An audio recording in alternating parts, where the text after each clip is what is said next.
Hello बच्चों, आप लोग कैसे हैं? उम्मीद करते हैं आप लोग अच्छे होंगे, स्वस्थ होंगे, मस्त होंगे और जो है अपने पढ़ाई के साथ जुड़े होंगे। मैं आपके अपने चैनल सक्सेस ऑनलाइन क्लास के साथ जुड़ गया हूं और जो है हम लोग आज जो है क्या करेंगे बाबू, आज जो है आप लोग का क्लास 12 केमिस्ट्री का सरफेस केमिस्ट्री का ऑब्जेक्टिव देखेंगे। ठीक है, आप लोग के सामने जो है चारों तरफ से देख दाकर जितने भी किताब है उनसे छान कर जो है एक ऑब्जेक्टिव इकट्ठा किए हैं और जो है मस्ट इम्पोर्टेंट ऑब्जेक्टिव है। आप लोग जो उसको कॉपी में जरूर नोट कीजिएगा, एग्जाम में जो है आप लोग को बहुत हेल्प करेगा। ठीक है प्यारे बच्चों, आइए हम बारी बारी से ऑब्जेक्टिव उस क्वेश्चन को देखते हैं।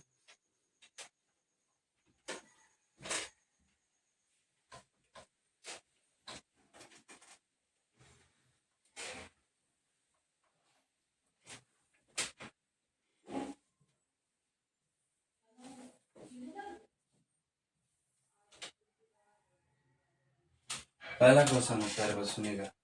कोलाइड, ये जो है यहाँ पे होना चाहिए कोलाइडी घोल। ठीक है, कोलाइडी घोल का उदाहरण है, कोलाइडी घोल का उदाहरण है। कोलाइडी बताए थे आप लोग, कोलाइडी विलयन बताए थे। दूध हो गया, स्याही हो गया, खून हो गया, रक्त हो गया, सब क्या है? कोलाइड के उदाहरण है। तो पूछ रहा है कोलाइडी घोल उदाहरण है, कोलाइडी घोल उदाहरण है, कोलाइडी घोल जो है उदाहरण है। कोलाइडी घोल क्या है? उदाहरण है। पहला है समांगी घोल का, तो जो है आप लोग खून देखिएगा तो ये समांगी घोल होगा नहीं, खून जो है समांग विलयन होगा नहीं। ये जो है उसके बाद देखिए ऑप्शन जटिल घोल, कठिन घोल, ये भी उदाहरण इसका सही नहीं है। ये जो है इसका आंसर जो होगा बी, विषमांगी घोल है। कोलाइडी घोल कैसा है? विषमांगी घोल है। इस बात को आप लोग ध्यान रखिएगा, क्योंकि खून जो है एक समान रूप से तो उसका घोल होता नहीं है, कहीं पर ज्यादा गाढ़ा दिखाएगा, कहीं पर कम दिखाई देगा। तो जो है कोलाइडी घोल जो कैसा घोल है प्यारे बच्चों? विषमांगी घोल का। ठीक है, अब जो है आगे बढ़ते हैं। दूसरा क्वेश्चन हम लोग आते हैं। दूध में, आप लोग दूध खाते हैं प्यारे बच्चों, दूध खाते हैं, आप लोग दूध पीते हैं। ठीक है, अब जो है दूध के बारे में सोचेंगे, दूध में वस्तुतः क्या रहता है? दूध में वस्तुतः क्या रहता है? ठीक कह रहा है दूध में जल में फैट परिक्षेपित में रहता है, जल में फैट परिक्षेपित में रहता है। फैट, फैट मतलब वासा, फैट में जल परिक्षेपित रहता है। ये भी आंसर नहीं होगा इसका भी, ये भी आंसर नहीं होगा, ये दोनों नहीं होगा। इसका जो आंसर होगा, इसका जो आंसर होगा, दूध में रहता है जल तथा फैट एक दूसरे में क्या रहते हैं? परिक्षेपित रहते हैं। जल तथा फैट क्या रहते हैं? एक दूसरे में परिक्षेपित रहते हैं। इसका आंसर जो होगा, दूध में क्या रहता है? जल तथा फैट जो है एक दूसरे में क्या रहते हैं? परिक्षेपित रहते हैं। अब जो है तीसरा क्वेश्चन हम लगाते हैं। हाँ, तीसरा क्वेश्चन सुनिएगा ध्यान से।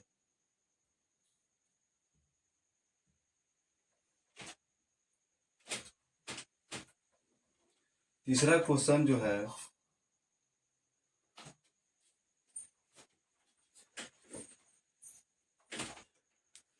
जो कोलाइडी कण होते हैं, जैसे दूध दूध स्याही के जो कण होते हैं, स्याही खून के जो कण होते हैं, उनकी आकार कितना होता है, शेप कितना होता है, ये हम लोग देखेंगे। पहला क्वेश्चन कि कुलाइडी कणों की आकृति रहती है चाहे होती है। ठीक, पहला है ये जो है 10 के पावर -7 है। क्या है प्यारे बच्चों? 10 के पावर -7, 10 के पावर -7 से 10 के पावर -5 सेंटीमीटर तक पहला है। ये है 10 के पावर -1 से लेके 10 के पावर -3 सेंटीमीटर तक। ये जो है 10 के पावर -10 से 10 के पावर -3 सेंटीमीटर तक। ये है जो है नॉन ऑफ दीज, इनमें से कोई नहीं। ठीक है, इनमें से बताना है आप लोग को प्यारे बच्चों, समझ दे रहे थोड़ा सा बताइए, हम बताए भी आप लोग को कितना होता है। कोलाइडी कणों की आकृति रहती है क्या होती है? इसमें जो होगा फर्स्ट होगा, क्या होगा? फर्स्ट होगा। कोलाइडी कणों की आकृति जो होती है कितना? 10 के पावर -5 7 सेंटीमीटर से लेके 10 के पावर 5 सेंटीमीटर के बीच होती है। ठीक है, अब जो इसके आगे वाला क्वेश्चन हम पढ़ते हैं।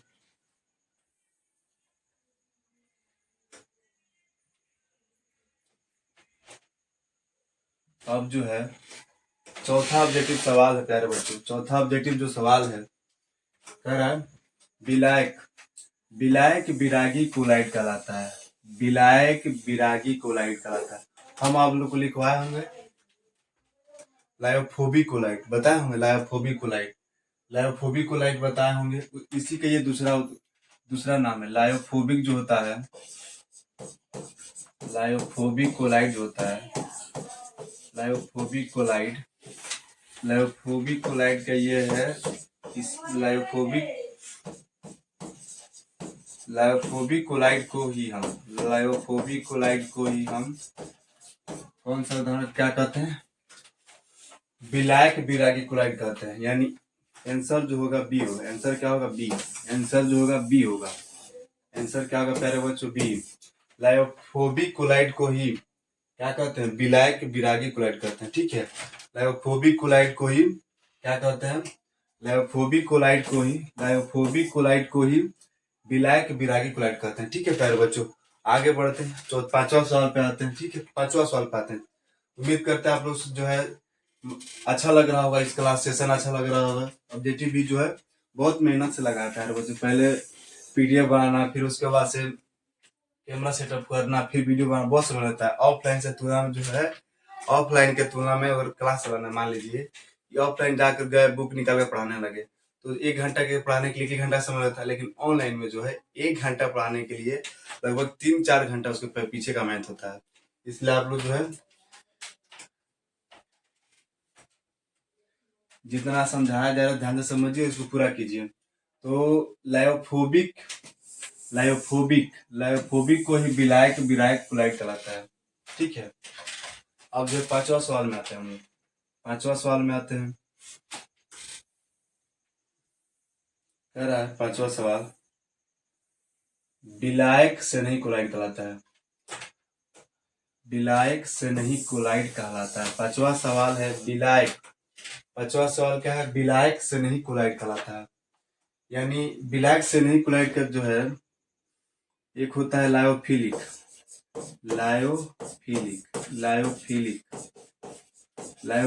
कोलाइड होता है। क्या होता है प्यारे बच्चों? Lyophilic collide.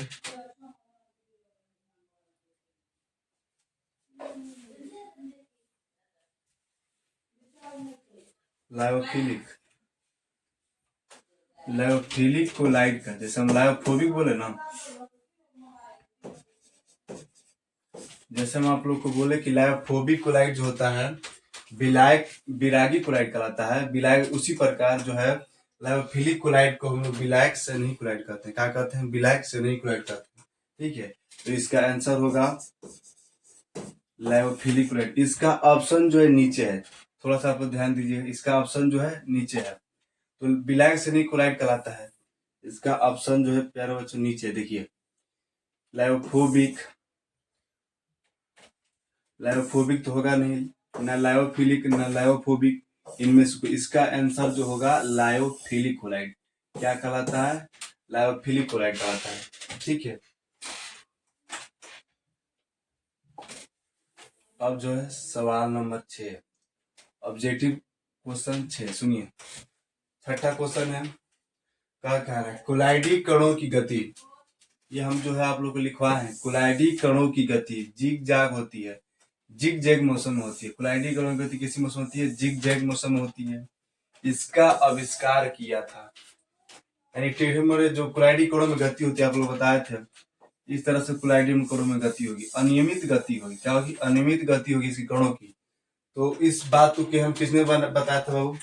और इस गति को हम लोग कौन सी गति कहते हैं? ब्राउनी गति कहते हैं। और इसको खोज किया था ब्राउन वैज्ञानिक ने। कौन वैज्ञानिक ने?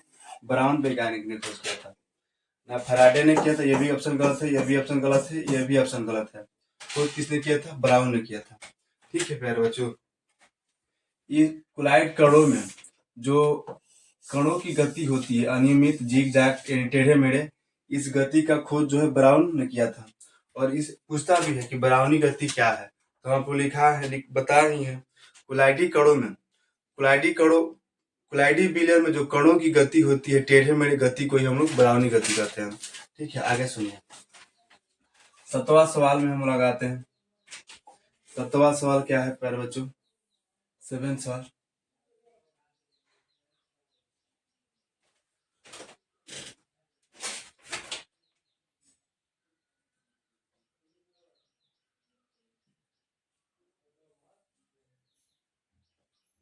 सुनिए, कह रहा है जब हाँ तो प्यारे बच्चों, सवाल नंबर 7। आइए हम सवाल नंबर 7 को जो है हम रिपीट, सवाल नंबर 7 जो है हम लोग करते हैं। क्या कह रहा है सवाल नंबर 7? कह रहा है जब कुलाइडी घोल से, ध्यान से सुनिएगा, जब कुलाइडी घोल से, मान लीजिए ये कोई कुलाइडी इसमें घोल है, क्या है? कुलाइडी कोई घोल है, कुलाइडी जो है घोल है, कुलाइडी घोल है, ठीक। कुलाइडी घोल से प्रकाश के पुंज को प्रवाहित किया जाता है। ये कोई टर्च है, ठीक। प्रकाश के पुंज का क्या जाता है? प्रवाहित किया जा रहा है। प्रकाश के पुंज को जो है प्रवाहित किया जाता है तो घोल जो है चमकने लगता है। इसमें जो कण है ये क्या होने लगता है? चमकने लगता है। इस कण क्या होता है? चमकने लगता है। इसका कारण यह है कि कुलाइडी कणों द्वारा प्रकाश की किरण क्या हो रहे हैं? विकृत हो जाते हैं। प्रकाश के कण क्या हो रहे हैं? चमकने लगते हैं। इस प्रभाव को कहा जाता है, बताइए, हम आप लोग को बताए थे ना, फोटो इलेक्ट्रिक प्रभाव होगा ना रमन प्रभाव होगा। ये तो फिजिक्स में आप लोग पढ़ते होंगे, इसको भी फोटो इलेक्ट्रिक इफेक्ट आप जो फिर से पढ़ेंगे। बी ऑप्शन है जो आप लोग का प्यारे बच्चों, टिंडल प्रभाव। बी क्या है? टिंडल है, टिंडल प्रभाव। सी जो है, सी नहीं, डी जो है नॉन ऑफ दिस। अब चारों ऑप्शन में से आप लोग बताना है कौन सा आंसर होगा, ठीक। एक है फोटो इलेक्ट्रिक प्रभाव, सेकेंड जो है रमन प्रभाव, बी है टिंडल प्रभाव, डी है नॉन ऑफ दिस। हम आप लोग बताए थे कि जब किसी कुलाइड के घोल से प्रकाश के पुंज को प्रवेश कराया जाता है तो ये जो कण होते हैं, इन पर प्रकाश पड़ते ही क्या होता है? चमकने लगते हैं। ये चमकने लगते हैं, प्रकाश को रिफ्लेक्ट करते हैं। इस कण पर जो है प्रकाश पड़ेगा, इसको रिफ्लेक्ट करेगा, तो यही जो है क्या होने लगते हैं? चमकने लगते हैं। इस घटना को जो है टिंडल वैज्ञानिक ने खोज किया था और उन्हीं के नाम पर क्या रख दिया, क्या हम लोग पढ़ते हैं? टिंडल प्रभाव। समझ में? इसका आंसर जो होगा बी, टिंडल प्रभाव होगा। आइए सवाल नंबर 7 पे आते हैं। आप लोग स्क्रीनशॉट लेना है तो ले लीजिएगा। सवाल नंबर 7 नहीं, अब 8, ठीक है। सवाल नंबर 8, निम्नलिखित में से कौन कुलाइडी घोल नहीं है? यानी कुलाइडी विलयन नहीं है। निम्नलिखित में से कौन कुलाइडी विलयन नहीं है? ऑप्शन है 4, आप लोग को देखना है, बताना है खुद। इसके आंसर जो है आप लोग, हम कुलाइड विलयन बहुत अच्छा तरीके से आप लोग पढ़ाए हैं। आप जो है कुलाइडी घोल को देखो और बताओ इसमें से कौन कुलाइडी विलयन नहीं है। पहला है जल, बी है दूध, सी है गोंद, डी है धुआं। आप लोगों को बताया बाबू, धुआं भी जो है कुलाइडी विलयन है। धुआं भी क्या है? कुलाइडी विलयन है। गोंद भी है, कुलाइडी विलयन है। दूध भी क्या है? कुलाइडी विलयन है। सिर्फ जल जो है क्या है? कुलाइडी विलयन नहीं है। जल क्या है? कुलाइडी विलयन नहीं है। तो इसका आंसर क्या होगा? जल। इसका आंसर क्या होगा? ये जो है कुलाइडी विलयन नहीं है।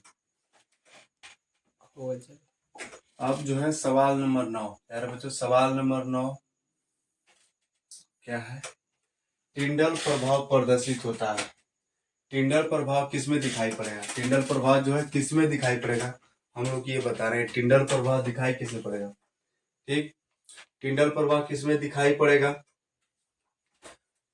टिंडल प्रभाव किसमें दिखाई पड़ेगा ना? टिंडल प्रभाव जो है किसमें दिखाई पड़ेगा? टिंडल प्रभाव जो है किसमें दिखाई पड़ेगा? वास्तविक घोल में, घोल द्वारा, कुलाइडी द्वारा, इनमें से कोई नहीं है।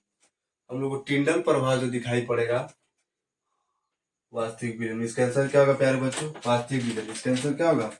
वास्तविक विलयन में जो है हम लोग को टिंडल प्रभाव दिखाई पड़ेगा।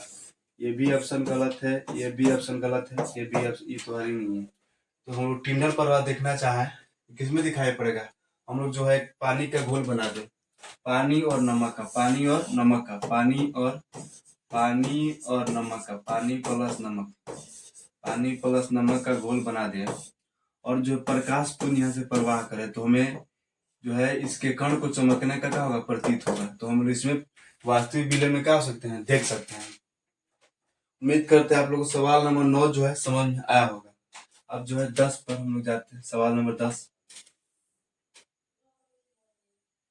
सवाल नंबर 10 कह रहा है वह क्रिया जिसमें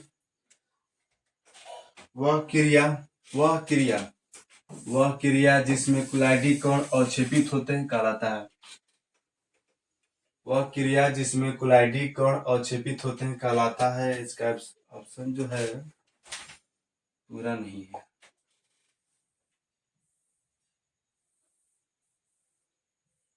यार बच्चों इसका ऑप्शन जो है गलत है, हम लोग बताते हैं।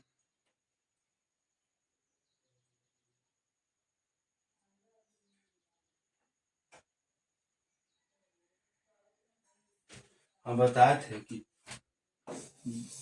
द्रव विरोधी के जो कण होते हैं वो जो है आवेश के कारण एक लेयर बना कर रखते हैं और जो है एक लेयर के साथ वो जुड़े रहते हैं। जब क्या होता है, जब इसमें क्लोराइड कण क्षेपित होते कहलाते हैं, क्या होता है जब इसको आवेश को हटाया जाता है, आवेश को क्या कहता है, हटाया जाता है, आवेश को जो हटाया जाता है तो इनके जो कण होते हैं नीचे बैठने लगते हैं, नीचे गुरुत्व बल क्या होते हैं, फटने लगते हैं। जैसे हम दूध में नींबू डाल दें, दूध में नींबू डाले या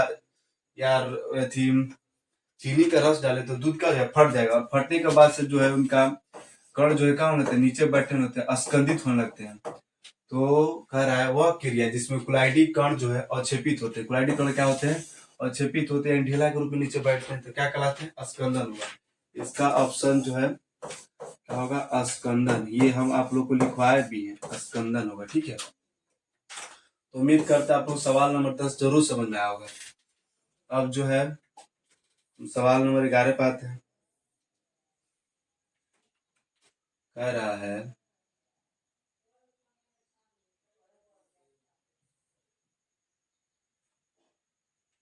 जब एक द्रव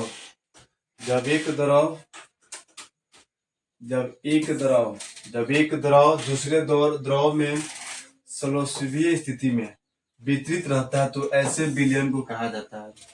पायस, वास्तविक विलयन, निलंबन, इनमें से कोई। हम आप लोगों को बताए थे प्यारे बच्चों, हम आप लोगों को बताए थे जब दो द्रव को आपस में मिलाया जाता है, दो द्रव को आपस में मिलाया जाता है, मिश्रणीय द्रव हो और आपस में मिलाया जाता हो, उसी को हम लोग क्या कहते हैं, पायस कहते हैं, इमल्सन कहते हैं। तो कह रहा है जब एक द्रव दूसरे द्रव में मिलाया जाता है यानी वितरित रहते हैं, फैले रहते हैं, ऐसे विलयन को क्या कहता है, पायस। ऐसे विलयन को क्या कहता है, पायस। ऐसे विलयन को कहा जाता है पायस। ठीक है, ऐसे विलयन क्या कहता है, पायस कहता है। ये भी ऑप्शन गलत है, ये भी गलत है, ये भी गलत। इसका आंसर क्या होगा, पायस। सवाल नंबर 11 हुआ कंप्लीट। अब जो है सवाल नंबर 12 प्यारे बच्चों, अपमार्जक को कहा जाता है। यानी डिटर्जेंट जो हम लोग सर्फ होता है, जो सर्फ होता है प्यारे बच्चों, सर्फ जो होता है उसको कहा जाता है, उसका दूसरा नाम और क्या है, निलंबन तो है नहीं, निलंबन बिल्कुल नहीं, ऑप्शन गलत है निलंबन। कुलाइडी, अपमार्जक को कुलाइडी भी नहीं कहा जाएगा, सर्फ को कुलाइडी कहा जाएगा, नहीं कहा जाएगा, ये भी नहीं होगा। ऑप्शन होगा इसका पृष्ठीय सक्रियण। यानी ये क्या करता है, जब डिटर्जेंट को किसी कपड़े के साथ पानी में घोलते हैं तो क्या करता है, कपड़ा को जो ऊपरी जो गंदगी होगी, कपड़ा की जो ऊपरी गंदगी होगी उसके साथ क्रिया करके क्या बना लेता है, पायस बना लेता है, इमल्सन बना लेता है। क्या बनाता है, पायस बनाता है, झाग बना लेता है और क्या होता है, उस गंदगी को अपने साथ बाहर निकालता है। इसीलिए इसका नाम है पृष्ठ सक्रियण यानी सरफेस एक्टिवेशन। यानी एक प्रकार की उत्प्रेरक का कार्य करता है। ऊपर के पृष्ठ को क्या करता है, ऊपर के जो कपड़े का जो पृष्ठ है उस कपड़े से सक्रिय करके क्या करता है, गंदगी को कपड़ा से हटाता है। अब उसी को क्या कहता है, परचक यानी पृष्ठ सक्रियण। अब जो है सवाल आप लोग को अगर स्क्रीनशॉट लेना है तो ले लीजिए। इसके बाद जो है सवाल नंबर 13 पे आते हैं हम।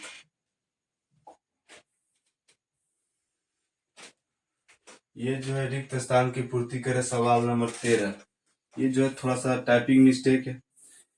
14 पाइए।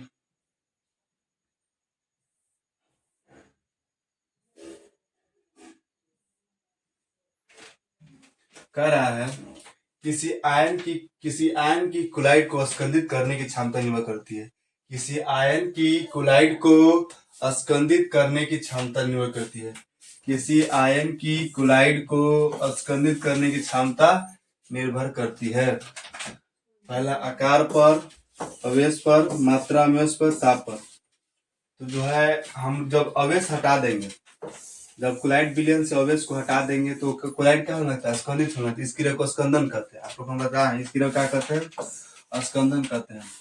जब उस पर अवेश से सभी क्या है? जुड़ा हुआ है कुलाइड विलयन, एक दूसरे से साथ सटे हुए लेयर बनाया हुआ है। जब इसमें नींबू डालते हैं या कोई चीज डालते हैं तो जो कुलाइड के कण होते हैं ये क्या बनते हैं? अच्छे बनकर नीचे बैठने लगते हैं। तो यानी अवेश हटता है तभी क्या होता है? बैठते हैं। और इस क्रिया को स्कंदन कहा जाता है। इसका आंसर होगा अवेश पर। इसका आंसर क्या होगा प्यारे बच्चों? अवेश पर होगा। इसका आंसर जो होगा अवेश पर। आकार तो बिल्कुल नहीं होगा और ताप पर बिल्कुल नहीं होगा। आकार और ताप बिल्कुल नहीं होगा। अवेश पर हो सकता है और जो है थोड़ा सा मात्रा बढ़ेगा। कह रहा है किसी आयन की कुलाइड के स्कंदन करने की क्षमता निर्भर करती है। ये भी ऑप्शन नहीं होगा प्यारे बच्चों, मिस्टेक हो गया, सॉरी। ऑप्शन होगा ये। ऑप्शन कौन सा होगा? ये मात्रा जितने रहेगी उतने मात्रा अवेश पे क्या करता है? निर्भर करता है। प्यारे बच्चों इसको आप लगाएगा, इसको क्या कीजिएगा? लगाइएगा ठीक, यानी मात्रा और अवेश पर। अब जो है सवाल नंबर 16। कुलाइड कणों का आकार होता है। इसके पहले आप लोग जाने होंगे 10 के पावर -7 सेंटीमीटर से 10 के पावर -5 सेंटीमीटर के बीच कुलाइडी कणों का प्यारे बच्चों क्या होता है? आकार होता है। क्या क्या आकार होता है? अब जो है हम लोग प्यारे बच्चों क्या है, पंखा ऑन नहीं कर रहे हैं क्योंकि जो है आवाज मेरा सही सही से क्लियर नहीं आया। ठीक है, क्लियर नहीं आया, इसलिए जो है पंखा ऑन नहीं किया। क्या है कि कुलाइड कणों का आकार होता है। कुलाइड कणों का आकार होता है, देखिएगा। इसके पहले हम बताए थे हम लोग 10 के पावर -5 से 7 से 5 से 20। अब जो माइक्रोमीटर में पूछ रहा है तो इसका आंसर होगा, ये तो होगा नहीं, 0.2 माइक्रोमीटर से लेकर ये नहीं होगा, ये भी नहीं होगा प्यारे बच्चों। इसका जो आंसर होगा 100 माइक्रोमीटर से लेकर 500 माइक्रोमीटर के बीच। इसका आंसर होगा 100 माइक्रोमीटर से लेकर 500 माइक्रोमीटर के बीच। ठीक है, 500 माइक्रोमीटर के बीच इसका आंसर होगा। ठीक है,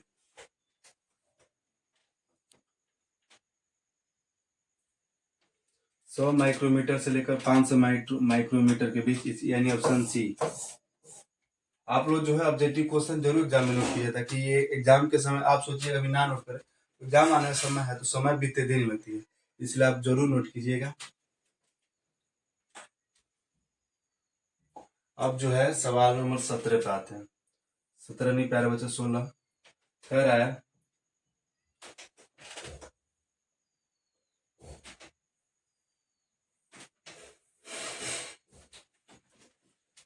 ठोस में द्रव प्रक्षेपित कुलाइड तंत्र कहलाते हैं। ठोस में द्रव जेल कहलाते हैं। इमल्सन पहला ऑप्शन है जेल।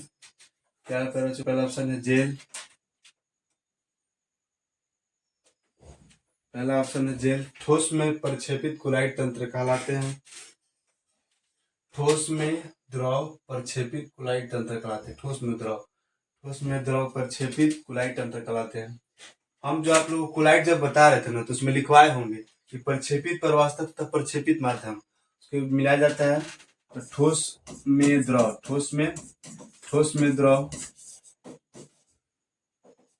क्या द्रव ठोस में द्रव प्रक्षेपित कुलाइड तंत्र का नाम है जेल। कुलाइड तंत्र का नाम है जेल। कुलाइड तंत्र का नाम है जेल। इमल्सन भी गलत है। जिस कुलाइड को गोल्ड नंबर 1 जितना कम हुई भी गलत है। 5 नंबर मिसल वास्तव में कुलाइड कण कहलाता है, ये भी गलत है। इसी ये जो है पता नहीं कहाँ कहाँ से ऑप्शन है, इसका आंसर होगा जेल सिर्फ। ठीक, आप जो है सवाल नंबर 14 हम लोग कर लिए हैं, 15 भी कर लिए हैं। ठोस में प्रक्षेपित 16 भी कर लिए हैं, 14 भी कर लिए, 15 भी कर लिए, 16 भी कर लिए, 17। अब जो है सवाल आया 17। अब जो है आइसक्रीम बनाते के समय, आइसक्रीम बनाते समय जिलेटिन मिलाते हैं, जिलेटिन मिलाते हैं क्योंकि यह क्या करता है देखेंगे। आइसक्रीम से जल सोखता है, आइसक्रीम से जल सोख लेगा तो फिर हम जब आइसक्रीम को लेते हैं, आइसक्रीम को लेते हैं तो उसमें से जब वो गर्मी से पिघलता है आइसक्रीम तो जलेपन का पिघलता है। तो ये ऑप्शन तो सरासर गलत है, ये ऑप्शन जो है सरासर गलत है। आइसक्रीम को जमाता है, आइसक्रीम बनाते समय जिलेटिन मिलाते हैं क्योंकि या ये ऑप्शन जो है प्यारे बच्चों थोड़ा थोड़ा हमको सही लग रहा है। आप बताइए क्या आपको लग रहा है कि प्यारे बच्चों क्या यही सही है। हम जब आइसक्रीम लेते हैं तो हम आइसक्रीम जो है जमा रहता है, जैसे बाहर निकालते हैं तो द्रव की तरह पिघलने लगता है, द्रव पिघलने लगता है और कैसे जल के रूप में पिघलता है। तो कह रहा है आइसक्रीम बनाते समय, आइसक्रीम बनाते समय प्यारे बच्चों आइसक्रीम बनाते समय जिलेटिन मिलाते हैं क्योंकि यह आइसक्रीम को जल, आइसक्रीम से जल सोखता है। तो जिलेटिन जब जल सोख लेगा तो आइसक्रीम में बचेगा क्या। ये तो ऑप्शन सरासर गलत है। ये जो है आप बताइए प्यारे बच्चों आप लोगों को सही लग रहा है ऑप्शन आइसक्रीम को जमाता है 100% जो है ये क्या है सही है। 100% जो है प्यारे बच्चों ये ऑप्शन जो क्या है सही है। आइसक्रीम को क्या करता है जमाता है, आइसक्रीम को क्या करता है प्यारे बच्चों जमाता है। ये ऑप्शन जो 100% जमाता है। तभी ना हम जिलेटिन का प्रयोग करते हैं, जिलेटिन का प्रयोग करते हैं ताकि जल को आइसक्रीम को जमाए, भले वो बाहर निकले हम लोग उसको जब थिक आइसक्रीम खाए तब का पिघल जाए। ऑप्शन जो है बी। अब जो है सवाल नंबर आते हैं 18 पर।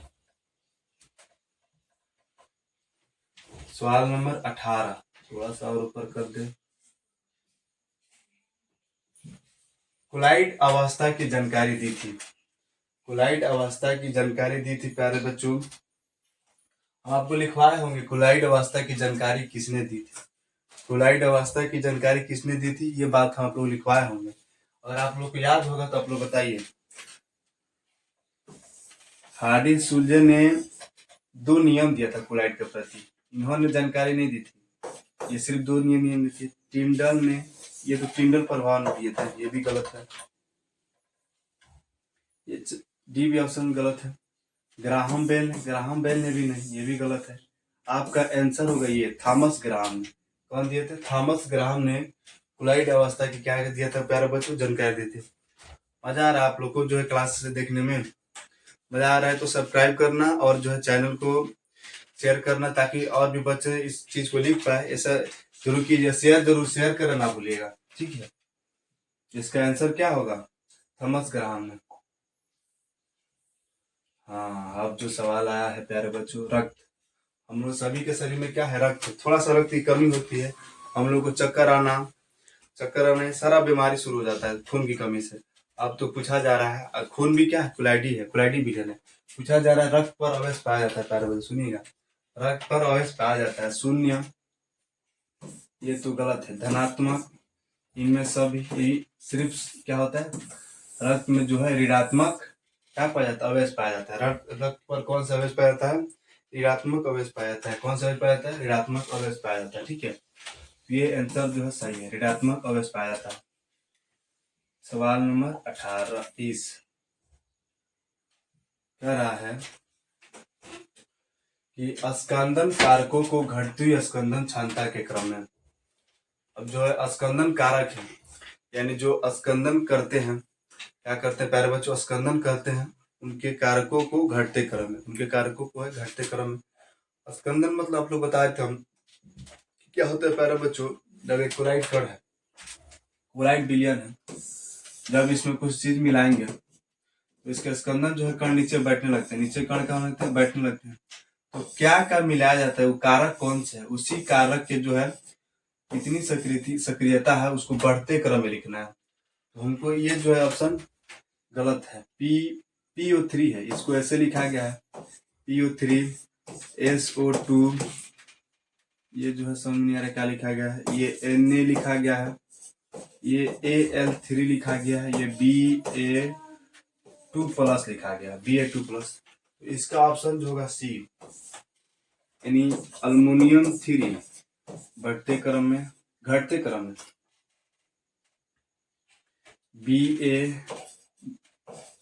Ba2Na, ये ऑप्शन जो है सही है। 20 नंबर। अब जो है सवाल नंबर हम 21 पाते हैं।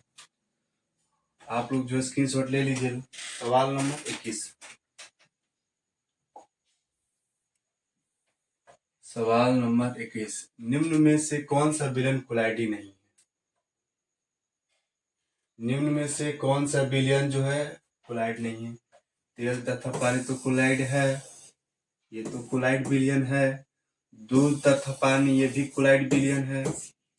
थम्स अप जो आप लोग पीते हैं, थम्स अप, ये भी कोलाइड विलयन है। तो बच क्या गया? सादा पानी। सादा पानी जो है क्या है प्यारे बच्चों? सादा पानी जो है कोलाइड विलयन नहीं है। सादा पानी जो है नॉर्मल वाटर जो है क्या है? विलयन, कोलाइडी विलयन नहीं है। अब जो उम्मीद करते हैं आप लोगों को सवाल नंबर 21 जरूर समझ में आएगा प्यारे बच्चों ना। अब जो है 22 पाते हैं।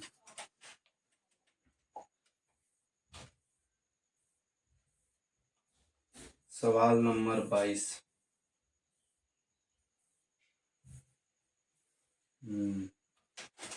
सवाल नंबर 22, स्वर्ण सॉल का रंग नीले से लाल कर देता है।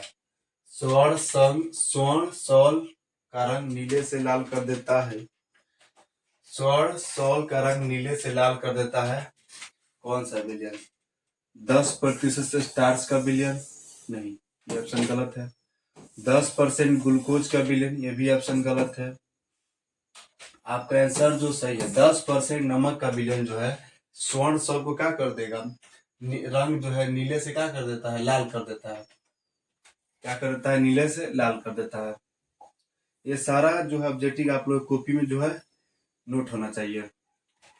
अब जो है द्रव से नहीं कोलाइड के अस्तित्व का प्रमुख कारण है। द्रव से नहीं कोलाइड के अस्तित्व का प्रमुख कारण है। द्रव से नहीं कोलाइड का अस्तित्व का प्रमुख कारण है।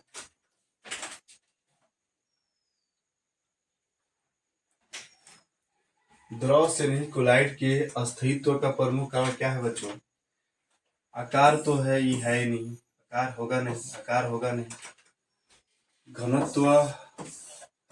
घनत्व से लेना देना है नहीं कुछ, कोलाइड द्रव से नहीं कोलाइड को। द्रवीकरण ये भी नहीं होगा। तो आंसर बच क्या जा रहा है? ये होगा नहीं, ये होगा नहीं, तो यही बच जा रहा है। यानी क्या होगा? अवेश। अवेश पर क्या होता है? अवेश के कारण जो है द्रव से नहीं कोलाइड जो है अस्तित्व का प्रमुख कारण है। द्रव विरोधी जो कोलाइड होगा प्यारे बच्चों, द्रव विरोधी कोलाइड, द्रव विरोधी कोलाइड जो है, द्रव विरोधी कोलाइड, द्रव विरोधी जो कोलाइड होता है वो क्या होता है? उसमें अस्थायित्व होता है, उसमें अवेश कम होता है, जिसके कारण क्या होता है? द्रव अस्थायी होता है। इसका होगा आंसर अवेश के कारण। अब जो है सवाल नंबर 24 पे आते हैं। जब प्रकाश पुंज कोलाइडी विलयन से गुजरता है तो प्रकाश का प्रकीर्णन होता है। प्रकाश का वो नहीं गुजरता है, वो नहीं गुजरता है। प्रकाश जब कोलाइड विलयन गुजरेगा तो नहीं गुजरेगा, जरूर गुजरेगा। प्रकाश परिवर्तित होता है, पूर्णतः अवशोषित होता है। प्रकाश को अवशोषित क्या करता है? कोलाइडी विलयन। इसका आंसर होगा प्रकाश को क्या करता है? प्रकीर्णन करता है। प्रकाश को क्या करता है प्यारे बच्चों? प्रकीर्णन करता है। प्रकाश जो है प्रकीर्णन करता है।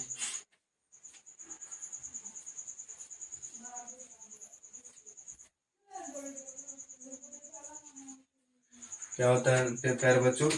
प्रकाश का जो है प्रकीर्णन होता है। प्रकाश का क्या होता है? प्रकीर्णन होता है। इसका आंसर जो है ए। आंसर क्या होगा? ए। अब जो है सवाल नंबर 25 पे आते हैं। जंतुआ झिल्ली। जंतुआ झिल्ली में छाने जाने वाला विलयन कहलाता है। जंतुआ झिल्ली यानी किसी जानवर का जो है ऊपर का जो इति होगा उससे बनाया जाएगा, स्किन से बनाया हुआ झिल्ली को हम जंतुआ झिल्ली कहते हैं, यानी जंतु का झिल्ली। कह रहा है जंतु झिल्ली में छाने जाने वाला विलयन कहलाता है।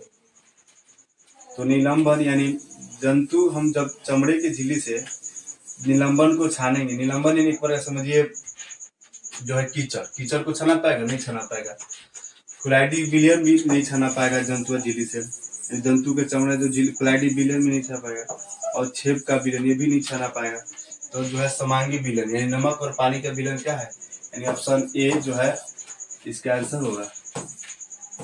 क्या होगा इसका ऑप्शन ए होगा, यानी समांगी विलन नमक और पानी के विलन को हम जंतु और झिल्ली से क्या कर सकते हैं, छान सकते हैं। तो सवाल नंबर 25 कंप्लीट हुआ प्यारे बच्चों। 26 पाते हैं। झाग में प्रक्षेपित माध्यम एवं प्रक्षेपित दशा है। झाग में प्रक्षेपित माध्यम तथा प्रक्षेपित दशा है। झाग में प्रक्षेपित माध्यम तथा प्रक्षेपित दशा है। दशा नहीं होना चाहिए, परवस्था होना चाहिए। क्या होना चाहिए, परवस्था होना चाहिए, परवस्था।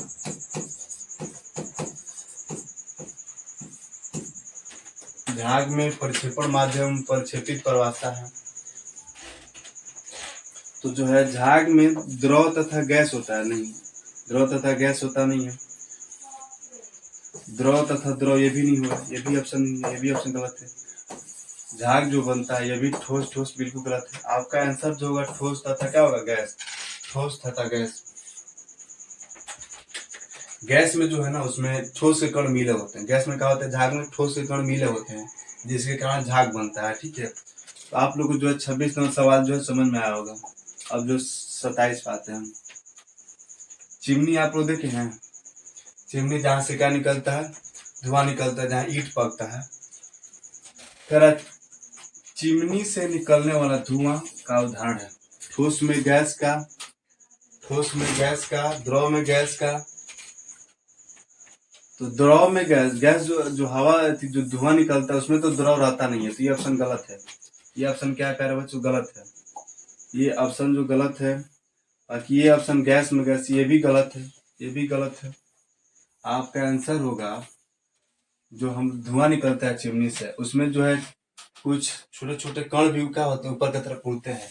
तो जो है ठोस में गैस का होगा, क्या होगा, ठोस में जो छोटे छोटे गैस उड़ते हैं उसी में क्या होता है, गैस मिला रहता है। उसी में क्या होता है, हवा ऑक्सीजन क्या मिला रहता है। इसी का उदाहरण क्या होगा, ठोस में गैस। ठीक है, 27 नंबर आप लोग सवाल जो है जरूर समझ में आया होगा। अब जो है 28 बात है। किसी कुलाइडी विलयन में विद्युत अपघट्य मिलाने पर उसका आयनीकरण होता है, पेप्टीकरण होता है, स्कंदन होता है, वैद्युत कण संचालन होता है। कह रहा है किसी कुलाइडी विलयन में वैद्युत अपघट्य मिलाया जाए, यानी विद्युत को हटाया जाए, विद्युत को उसमें तोड़ा जाए, विद्युत अपघटन हो। यानी जैसे मान लीजिए NaCl का विलयन है, यानी जल है, नमक है उसमें। ठीक है, इसमें जब हम विद्युत धारा प्रवाह करेंगे, क्या करेंगे प्यारे बच्चों, विद्युत धारा प्रवाह करेंगे। विद्युत धारा जो है प्रवाह करेंगे। विद्युत धारा क्या है प्यारे बच्चों, प्रवाह करेंगे तो क्या होगा कि Na+Cl टूट जाएगा और उसके जो कण है आकर नीचे बैठने लगते हैं, यानी स्कंदन हो रहा है। समझिए यहाँ पे क्या हो रहा है प्यारे बच्चों, स्कंदन हो रहा है। क्या हो रहा है, स्कंदन। ये समझाया था आप लोग चीज, क्या हो रहा है, स्कंदन हो रहा है। जब विद्युत अपघट्य टूटेगा, अवयव हटेगा तो स्कंदन की जाओगी, तो क्या होता है, स्कंदन होता है। इसका आंसर क्या होगा, स्कंदन। इसका आंसर जो है स्कंदन, ये भी नहीं होगा, ये भी नहीं होगा, ये भी नहीं होगा। इसका आंसर 28 का आंसर होगा सी। 28 का आंसर क्या होगा, सी। अब जो है सवाल नंबर 29 पाते हैं। H2S प्रवाहित करने पर H2S प्रवाहित करने पर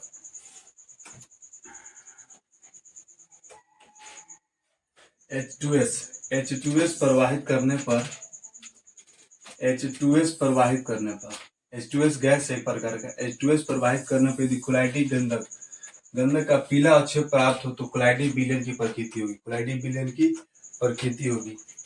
अब चेक होगा नहीं, गंधक का पीला अवक्षेप प्राप्त हो रहा है, पीला अवक्षेप प्राप्त हो रहा है, तब चेक होगा नहीं, संकुल कारक होंगे नहीं, उदासीन हो नहीं रहा है यहाँ पे। आंसर होगा ए, अक्षी कारक। आंसर क्या होगा, ए, अक्षी कारक। अब जो सवाल नंबर 30 पे आते हैं। माध्यम में क्लोराइडी कणों की अनियमित गति यानी जिग जैग मोशन कहलाती है। जिग जैग मोशन कहलाती है, इसको पहले बताए थे। जिग जैग मोशन खोज किसने किया था, क्लोराइडी कणों में, ब्राउन ने। पूछ रहा है उस गति को कहते क्या है, तो आप लोग जो बताओ थोड़ा देर के लिए आप लोग इस चारों ऑप्शन में से बताइए कौन सा ऑप्शन सही है। जो बच्चा बताएगा समझे हैं वो 100% जो है क्लास में ध्यान दिया होगा। बताइए लो। माध्यम में कुलाइड कणों की अनियमित गति, माध्यम में कुलाइड कणों की अनियमित गति जिग जैग मोशन कहलाती है। इसका आंसर जो है क्या होगा? पेप्टीकरण होगा नहीं, अपवहन होगा नहीं, स्कंदन तो होगा नहीं। अनियमित गति क्या कहते हैं? ब्राउनी गति। अनियमित गति क्या कहते हैं? ब्राउनी गति। अब जो है सवाल नंबर 31 पर आते हैं। सवाल नंबर 31। सवाल नंबर प्यारे बच्चों 31। तेल तथा पानी के संयोग से बना कोलाइडी विलयन कहलाता है। तेल तथा पानी के संयोग से बना कोलाइडी विलयन क्या कहलाता है? आप लोगों को याद होगा जरूर, हम उदाहरण भी दिए थे पायस का, तेल तथा पानी का। तेल तथा पायस और इमल्सन दोनों हो जाएगा, पायस और इमल्सन दोनों हो जाएगा। एक ही नाम है इसका, इंग्लिश नाम है इमल्सन। तो ये होगा नहीं, ये होगा नहीं।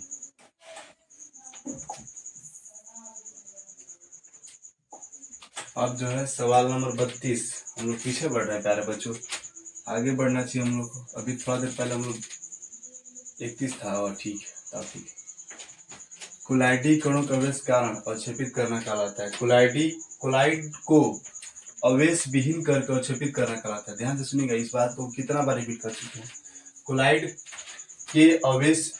को अवयस विहीन करके, मानी अवयस को हटाकर, विहीन देख रहे हैं, अवयस विहीन करके अवक्षेपित करना प्यारे बच्चों क्या कहलाता है?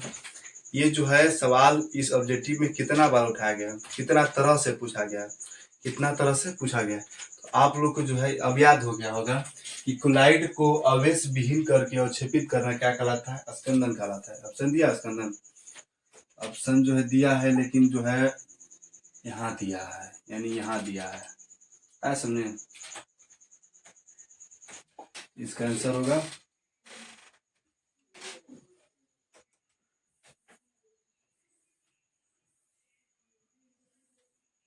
राम आएंगे तो। इसका आंसर क्या होगा प्यारे बच्चों? स्कंदन। अवयस विहीन करके अवक्षेप प्राप्त करना क्या कहलाता है? यानी दूध को फाड़ कर उसको जो हम पनीर बनाना क्या कहलाता है? पनीर जो इकट्ठा होता है इसकी रकम में क्या कहते हैं? स्कंदन करते हैं। यानी अवयस हटाया जा रहा ना, तो इसकी रकम क्या कहते हैं? स्कंदन कहते हैं। अब जो है सवाल नंबर 33। यूरियज उदाहरण है। यूरियज क्या है? उदाहरण है। यूरियज क्या है प्यारे बच्चों? उदाहरण है। यूरियज उदाहरण है अम्ल क्षार उत्पादक का।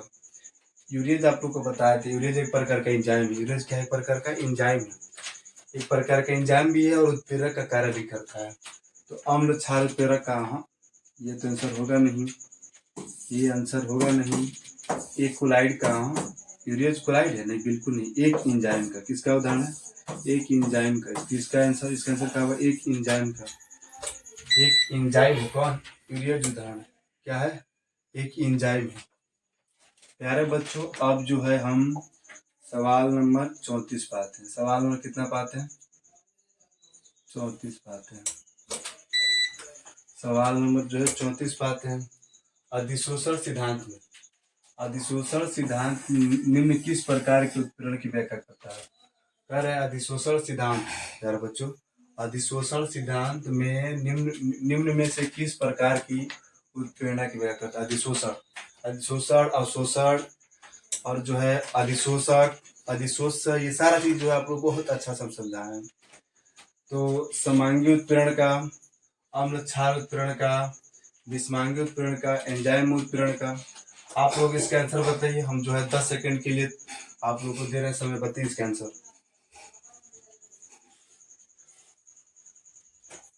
10 सेकंड का समय दे रहे हैं आपको, सोचिए इसका आंसर क्या होगा।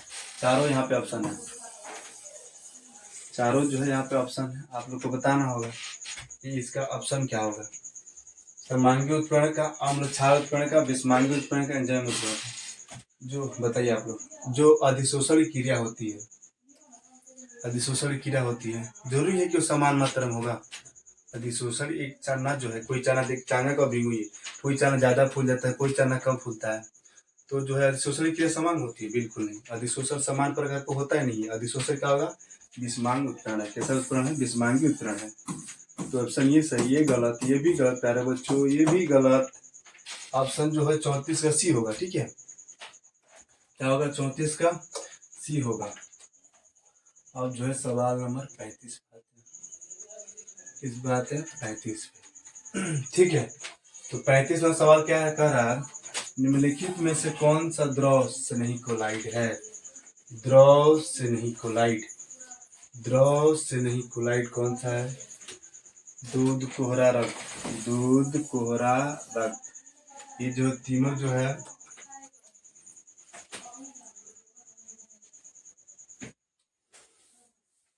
ये दूध, कोहरा, रक्त, ये तो जो है द्रव विरोधी का है। वो कैसा है? द्रव विरोधी का। इसका आंसर जो होगा,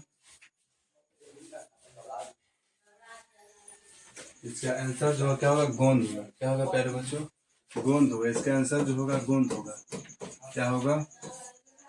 इसका आंसर जो होगा गोंद, बी ऑप्शन होगा। द्रव से नहीं कौन कोलाइड है?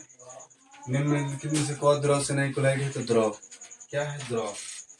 अब जो है सवाल नंबर हम आते हैं 36 पे। निम्न में से किसमें टिंडल प्रभाव संभव नहीं है?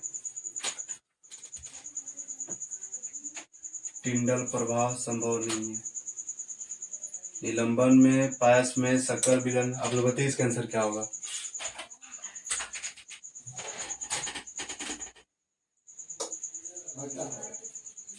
निम्न में से निलंबन में तो जो है हम लोग टिंडल प्रभाव को देख सकते हैं, टिंडल प्रभाव को देख सकते हैं। तो ये होगा। पायस में भी देख सकते हैं, इसमें भी देख सकते हैं। सिर्फ जो शर्करा के विलयन हम लोग क्या कर सकते हैं? फ्लोराइड विलयन को है जो हम लोग नहीं देखते हैं, नहीं देख पाएंगे। तो 36 का आंसर होगा सी। अब जो है 37 बात है। भौतिक अधिशोषण में गैस के अणु सतह पर बंधे रहते हैं। भौतिक अधिशोषण में गैस के अणु सतह पर बंधे रहते हैं। इसका ऑप्शन कहाँ दिया है? गुरुत्व बल द्वारा, वंडरवाल बल द्वारा। बताइए भौतिक अधिशोषण में जो कण होते हैं कैसे बने रहते हैं? ये 4 ऑप्शन है, आप लोग बताइए इसका आंसर। गुरुत्व बल द्वारा, वंडरवाल बल द्वारा, स्थिर बेंच बल द्वारा, रासायनिक बलों द्वारा। आंसर सोचिए, आप लोग पढ़े भी हैं, चैप्टर जो है कंप्लीट हो गया। बताइए इसका ऑप्शन कौन सा होगा?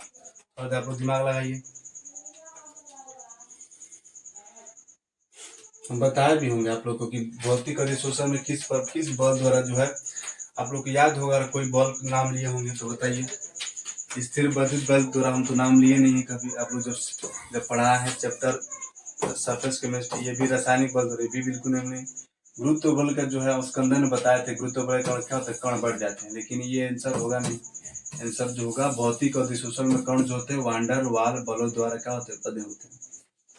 तो अब जो है आते हैं सवाल नंबर, इसका आंसर आप लोग जरूर बताना पड़ेगा प्यारे बच्चों। ये बताइए, समझिए, पढ़ना आप लोग को जो है, आप लोग जो है मन से नहीं पढ़े हैं। कोहरा, ये जो है ठंडा के दिन में क्या होता है? उत्पन्न होता है कोहरा। देखते हैं ठंडा में कितना कोहरा जो है गिरा होता है, कितना कोहरा जो है ठंडा के दिन में गिरा होता है। तो कोहरा उदाहरण है, कोहरा उदाहरण है, कोहरा उदाहरण है ठोस में गैस का, ठोस में गैस का, द्रव में गैस का, गैस में द्रव का। तो है पहले कोहरा आप समझ लीजिए क्या होता है कि कोहरा धुआं जैसा होता है, यानी गैस होता है। और जब हम लोग जब घर से निकलते हैं तो हमारा सर जो भीग जाता है, यानी द्रव रहता है और गैस रहता है। क्या रहता है? द्रव और गैस, यही दो रहता है। तो इससे हम लोग मालूम चलता है कि ठोस कहाँ से आएगा? ठोस तो होगा नहीं। अब जो है गैस, तो खाली गैस गैस होगा नहीं। गैस में द्रव का कि द्रव में गैस का, कंफ्यूजन यहाँ पे बी और डी, बी और डी। यानी यहाँ पर पकड़ना है कि प्रक्षेपित माध्यम कौन है और प्रक्षेपित प्रवास्ता कौन है।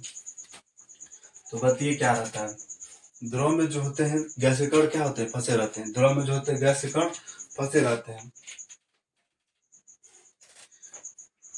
बताइए आप लोग को बी और सी में आंसर कौन होगा? गैस में द्रव का कि द्रव में गैस का? याद रखिए प्यारे बच्चों, गैस में जो है, गैस में क्या रखता है? गैस में जो है द्रव के कण फंसे रहते हैं, और गैस हटा दिया जाए तो द्रव क्या हो जाएंगे? गिर जाएंगे। गैस हटा दिया द्रव का कण क्या हो जाएंगे? हो जाएंगे, गिर जाएंगे। तो जो है गैस क्या है? वहां पर प्रक्षेपित माध्यम है, और द्रव क्या है? प्रक्षेपित प्रवास्ता है। ये ऑप्शन होगा गैस में द्रव का, गैस में द्रव का। ये भी गलत है, डी ऑप्शन होगा। दूध एक उदाहरण है। हाँ, तो होगा नहीं। दूध जो है प्यारे बच्चों, जल का उदाहरण होगा? अभी बताइए, नहीं होगा। सॉल का भी उदाहरण नहीं होगा। इसका उदाहरण निलंबन तो है ही नहीं, निलंबन बिल्कुल नहीं है। ये जो होगा पायस का, क्योंकि ये दो मिश्रण से बना है, क्योंकि ये दो मिश्रण से बना है, ये पायस का होगा। तो किसका उदाहरण होगा? पायस का। इसका आंसर होगा डी, पायस का। अब जो है सवाल नंबर आते हैं 40 पे। पायसी कारक क्या है? पायसी कारक करता क्या है? पायसी कारक यहाँ पे कार्य है, एक्चुअली मिस्टेक हुआ। पायसी कारक का कार्य है, पायसी कारक का कार्य है पायस को स्थिर करना, प्रक्षेपण को त्वरित करना, पायस को समीकरण करना। देखो पायस के कणों को क्या करता है? ये पायस के कणों को स्थिर करता है। क्या करता है? कणों को स्थिर करता है। कौन? इसी क्रिया को हम लोग स्थिर करते हैं, इसी क्रिया को हम पायसीकरण करते हैं। और जो कारक, जो पदार्थ मिलाने पर पायस स्थिर हो जाता है, उसको क्या करते हैं? पायस कारक कहते हैं, पायस कारक। और पायस के कणों को स्थिर करने के लिए क्या कहते हैं प्यारे बच्चों? देखो पायस को क्या करता है? स्थिर करता है। यानी ये कोई कारक मिलाएंगे तो पायस को क्या करता है? स्थिर कर देगा। इसी की पायस को स्थिर करने की क्रिया को क्या कहेंगे? पायसीकरण। तो क्या है? पायसीकरण। इसका आंसर होगा ये, इसका आंसर होगा ये भी गलत है, ये भी गलत है, ये भी गलत है। AS2O3 एक उदाहरण है किसका? AS2 उदाहरण है किसका? हम आप लोग 20 उत्प्रेरक जब पढ़ा रहे थे, 20 उत्प्रेरक, हम जब 20 उत्प्रेरक पढ़ा रहे थे, 20 उत्प्रेरक पढ़ा तो दिए हम उदाहरण। AS2 आर्सेनिक ट्राइऑक्साइड किसका उदाहरण है?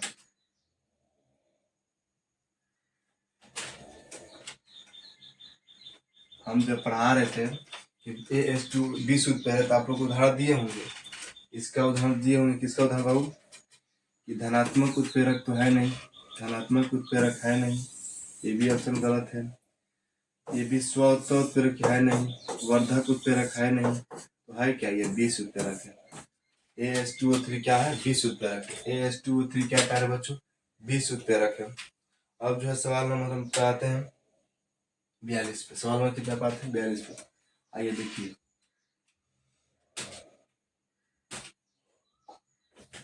सवाल नंबर 42 प्यारे बच्चों क्या कह रहा है?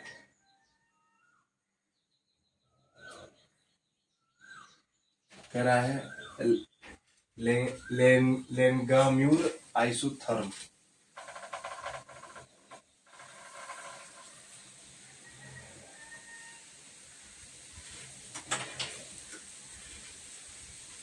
लेंगाम्यूर आइसोथर्म के अनुसार दाब बढ़ाने पर अधिशोषित गैस की मात्रा वृद्धि होती है, कमी होती है, अप्रवाहित रहती है, कभी बढ़ती है, कभी घटती है।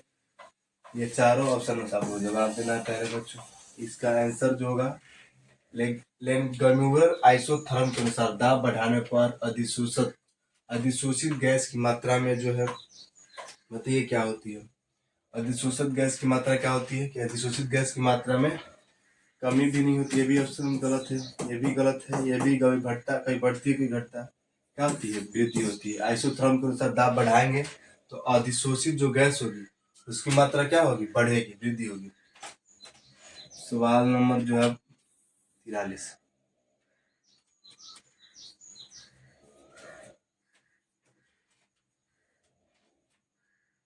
सवाल नंबर प्यारे बच्चों 43 गया कहाँ? 43। कोई उत्प्रेरक, अब जो है उत्प्रेरक से सवाल है। कोई उत्प्रेरक रासायनिक क्रिया के वेग या दर को बढ़ा सकता है, घटा सकता है, क्रिया प्रारंभ कर सकता है, बढ़ा घटा सकता है। इसका तो आप लोग आंसर जरूर भर लीजिए प्यारे बच्चों को, उम्मीद है। कोई उत्प्रेरक 4 प्रकार के होते हैं ना, तो कोई बढ़ा भी सकता है, कोई घटा भी सकता है। तो आप लोग के आंसर होना चाहिए, ये तो होगा नहीं सिर्फ बढ़ा ही सकता है, नहीं ऐसा बात नहीं, ये आंसर होगा, ये भी नहीं होगा। क्रिया परम कर सकते, ये भी नहीं होगा, ये भी नहीं होगा। बढ़ा भी घट सकता है और बढ़ा घड़ा, देखिए यहाँ पर क्या होना चाहिए, बढ़ा या घटा सकता है, बढ़ा या घटा सकता है यदि क्रिया चल रही हो तब। आंसर डी होगा। सवाल नंबर 44 पाते हैं। निम्न में से धनवेशित सॉल्ट का उदाहरण है। पहला है ऑप्शन स्वर्ण, सेकेंड है जिलेटिन, सी है फेरिक ऑक्साइड, डी है AS2AS3। बताइए निम्न में से धनवेशित सॉल्ट का उदाहरण कौन है?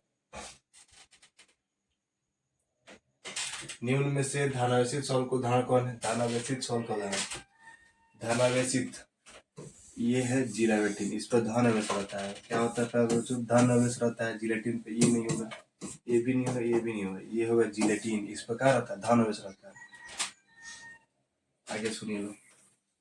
AS2AS3 के सॉल्ट के अपेक्षण, AS2AS3 सॉल्ट के अपक्षेपण की क्षमता निम्न में से किस विलयन में कम होती है? AlCl3, Na3PO4, calcium chloride, K2SO4। किसमें होगी, किसमें होगी, किसमें होगी, किसमें होगी, आपको बताना, बताइए बताइए। कैल्शियम क्लोराइड में होगा कि K2SO4 में होगा कि सोडियम फॉस्फेट में होगा? ना बी होगा, ना सी होगा, ना डी होगा, अल्मोनियम ट्राइक्लोरीन होगा, अल्मोनियम ट्राइक्लोरीन में होगा। ठीक है प्यारे बच्चों, आंसर होगा इसका ए। अब जो सवाल नंबर 45 खत्म हुआ, आते हैं 46 पे। कह रहा है P2 का उपयोग यानी प्लेटिनियम का उपयोग निम्न में से किस रासायनिक क्रिया में किया जाता है? बताइए प्यारे बच्चों। सवाल नंबर देखिए कितना अच्छा क्वेश्चन, बड़ा बहुत जो है मेहनत लगाई सब ऑब्जेक्टिव आप लोग तैयार करने में। आप लोग इसे जरूर नोटबुक में नोट कीजिएगा। प्लेटिनियम का उपयोग निम्न में से किस रासायनिक क्रिया में किया गया है? प्लेटिनियम का उपयोग निम्न से किस रासायनिक क्रिया में किया गया है? NH3 से नाइट्रिक बनाने में या तेल को वासा में बदलने में? इसका ऑप्शन और होना चाहिए, 2 ऑप्शन छूट है। और लेंथाइन के थीम बदलने में, सकरा को बदलने में। ए और बी में से चुनिए आप लोग को प्यारे बच्चों, ए और बी में से चुनिए, क्या होगा आंसर बताइए। प्लेटिनियम का उपयोग कब होता है?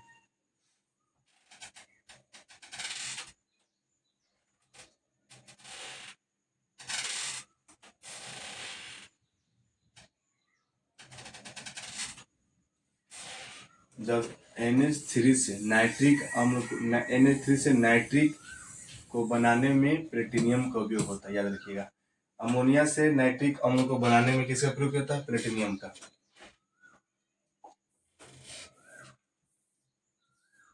टैलिन, टैलिन नामक एंजाइम का स्रोत कहाँ है? टैलिन नामक एंजाइम का स्रोत है, बताइए। टैलिन का स्रोत कहाँ से प्राप्त होता है? आंत से कि अमाशय में कि जीभ की लार में, अग्नाशय में? तो अग्नाशय में नहीं प्राप्त होता है, ना अमाशय में, ना आंत में। प्राप्त होता है कहाँ? जीभ की लार में जो है टैलिन, टैलिन नामक एंजाइम प्राप्त होता है। कहाँ प्राप्त होता है? जीभ की लार में प्यारे बच्चों।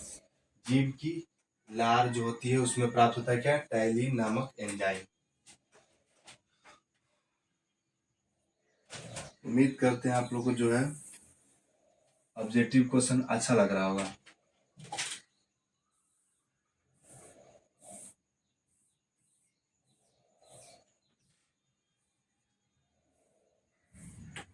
और अभी है प्यारे बच्चों, घबराना नहीं है। हम जो है लगभग 60-65 जो है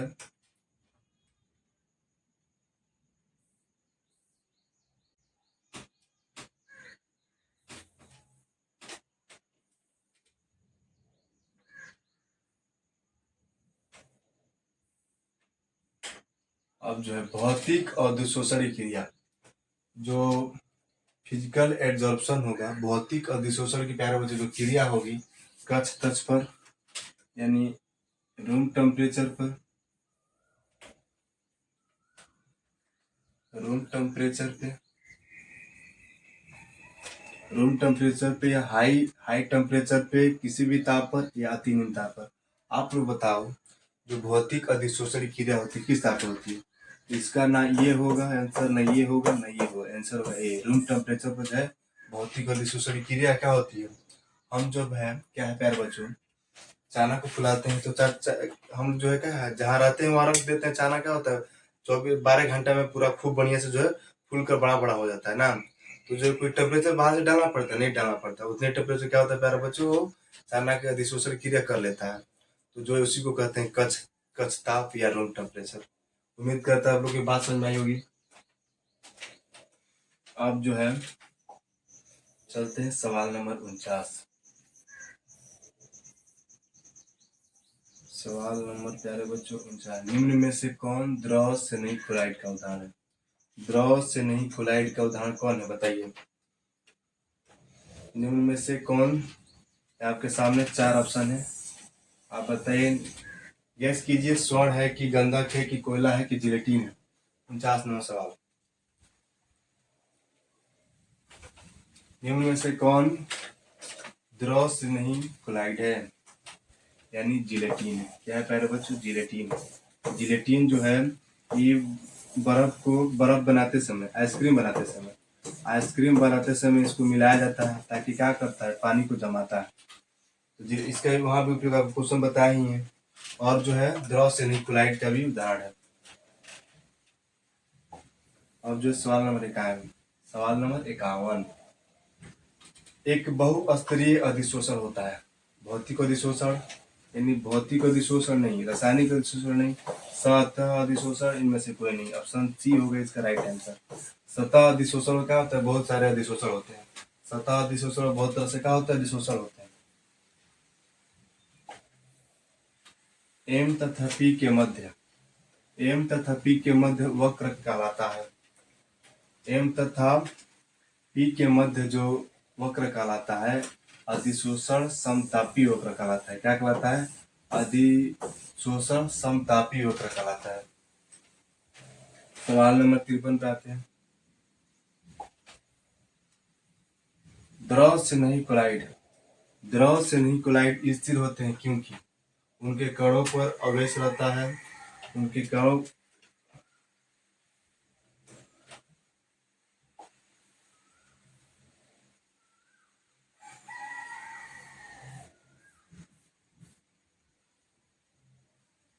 देखिए द्रव से नहीं क्लोराइड स्थिर होते हैं क्योंकि उनके कणों पर क्या रहता है प्यारे बच्चों? आवेश रहता है। उनके कणों पर क्या रहता है? आवेश रहता है। द्रव से नहीं क्लोराइड के कण स्थिर होते हैं क्यों? क्योंकि उनके कणों पर क्या होता है? आवेश होता है। ठीक है प्यारे बच्चों, अब जो है आगे बढ़ते हैं। तो उसे देखिए, और अच्छा लग रहा है आप लोग को? बहुत मेहनत से बनाया गया है इस स्थिति को। 65 जो ऑब्जेक्टिव है, 60-65 बहुत मेहनत लगा है इसको। जो है आप लोग पूरा भरपूर फायदा उठाइए। सवाल नंबर 54, तेल को वसा में बदलने के लिए प्रयुक्त उत्प्रेरक। तेल को वसा में बदलने हेतु प्रयुक्त उत्प्रेरक है। सवाल नंबर 54 आप लोगों को बताना है। तेल को वसा में बदलने हेतु प्रयुक्त उत्प्रेरक PbO2 है कि MnO2 है कि Ni है कि CrO2 है? बताइए। निकेल है कि क्या है? बताइए। 4 ऑप्शन में से कौन होगा? ये तो ऑप्शन होगा नहीं, ये भी नहीं होगा। यानी निकेल है जो क्या करता है? तेल को वसा में बदलता है। ये भी गलत है। अब जो है सवाल नंबर 55, यूरिया को अमोनिया कार्बोनेट में बदलने वाला एंजाइम कहलाता है। यूरिया को अमोनियम कार्बोनेट में बदलने वाला एंजाइम कहलाता है। होते हैं प्यारे बच्चों क्या होगा इसका? हम आप लोग को जो है अब क्रिया भी बताएं। बताइए।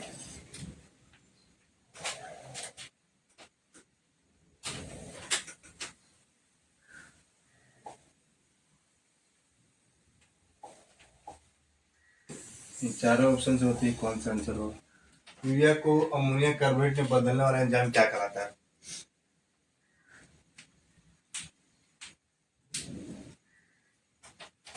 यहाँ पे जो है यूरियज होना चाहिए। ठीक है, ज होना चाहिए, थोड़ा सा मिस्टेक हुआ है। यही आंसर होगा यूरियज। ये गलत है, ये गलत है, ये गलत है। डी होगा आंसर। अब जो है सवाल नंबर 56 पे आते हैं। ग्लूकोज को ग्लूकोज को एथेनॉल में परिवर्तित करने वाला एंजाइम कहलाता है। ग्लूकोज को एथेनॉल में परिवर्तित करने वाला एंजाइम क्या कहलाता है प्यारे बच्चों, बताइए। हम लिखवाया भी हैं, आप लोग क्रिया भी बताएं। ग्लूकोज को यानी C6H12O6 को एथेनॉल में C2H5OH में बदलने वाला एंजाइम क्या कहलाएगा? जाइमेज कहलाएगा। क्या कहलाएगा प्यारे बच्चों? जाइमेज कहलाएगा। ठीक है, जाइमेज कहिए या जाइमेज कहिए। जाइमेज क्या कहलाएगा? बी, ऑप्शन होगा बी। ये गलत है, ये गलत है, ये गलत है, बी क्या है? सही। सवाल नंबर 56 हो गया पूरा। अब जो आते हैं 57 पे। उत्प्रेरक की व्याख्या सबसे पहले करने वाले वैज्ञानिक थे, बताइए कौन वैज्ञानिक? चारों ऑप्शन में से उत्प्रेरक की व्याख्या करने वाले सबसे पहले वैज्ञानिक कौन बने?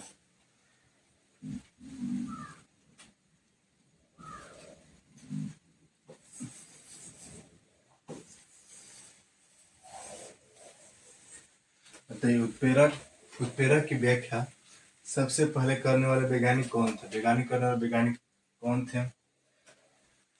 ऑप्शन ये भी गलत है, ये भी नहीं होगा, ये भी नहीं है, ये भी नहीं है, ये भी नहीं है। ऑप्शन डी, बार्जिलियस ने।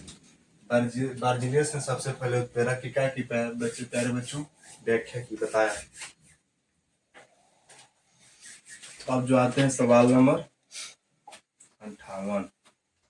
एंजाइम का मुख्य अवयव होता है। एंजाइम का मुख्य अवयव क्या है प्यारे बच्चों, बताइए। एंजाइम हम शायद लिखवाए आप लोग। एंजाइम का मुख्य अवयव जो होता है वो होता है प्रोटीन। वो क्या होता है? प्रोटीन।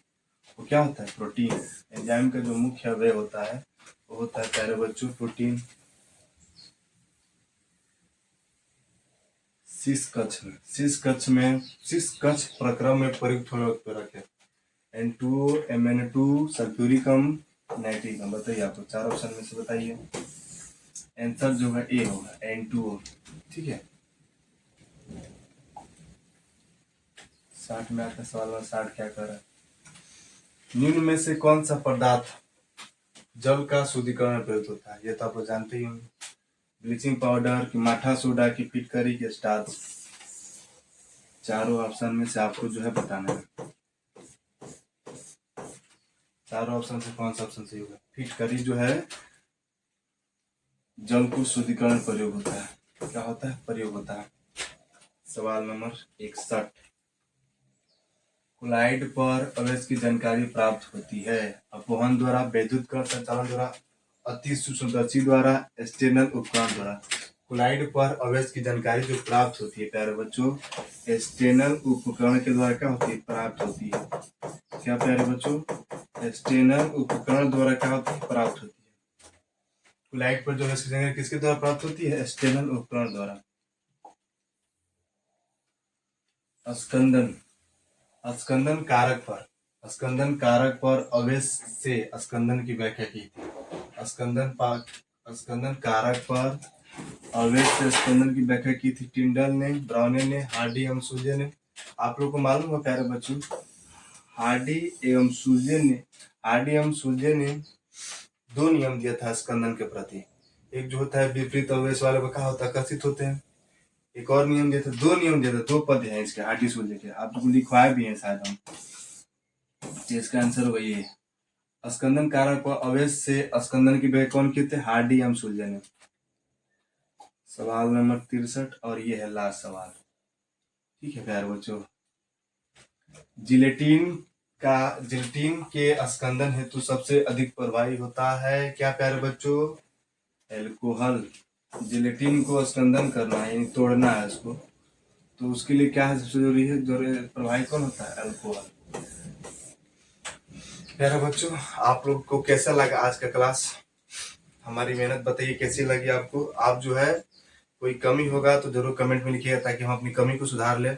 और जो आप लोगों को कोई भी दिक्कत आ रही होगी सर, अगर नहीं समझ में आ रहा है तो उसको कमेंट कीजिए। कौन सा क्वेश्चन आप लोग नहीं समझ में आया, आप लोगों का कमेंट ही हमारी क्या है, अगली वीडियो के लिए जो है हमें उत्साहित करती है।